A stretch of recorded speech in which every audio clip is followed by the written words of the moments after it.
తిరుపతిలోని అన్నమాచార్య కళాక్షేత్రంలో టీటీడీ హిందూ ధర్మ ప్రచార పరిషత్ ఆధ్వర్యంలో జరుగుతున్న ప్రవచనాలు నగర వాసులను విశేషంగా ఆకట్టుకుంటున్నాయి.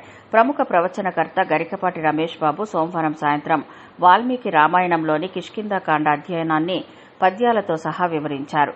అపహరణకు గురైన సీతాదేవిని వెతుక్కుంటూ రామచంద్రమూర్తి కిష్కింధ చేరుకోవడం, అక్కడ ఆంజనేయ స్వామితో పాటు సుగ్రీవుడు, జాంబవంతుడు వంటి వీరులను కలుసుకుని సహాయం కోరడం వంటి ఘట్టాలను కళ్లకు కట్టినట్లుగా వివరించారు.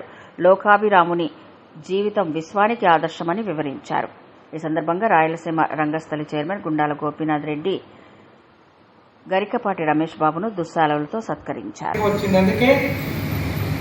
త్రేతాయుగము, కృతయుగము, ద్వాపర యుగము, కలియుగము, ఈ 4 యుగాలలో ఒక్కొక్క యుగంలో ఒక్కొక్క తత్వంగా వచ్చింది అమ్మవారు.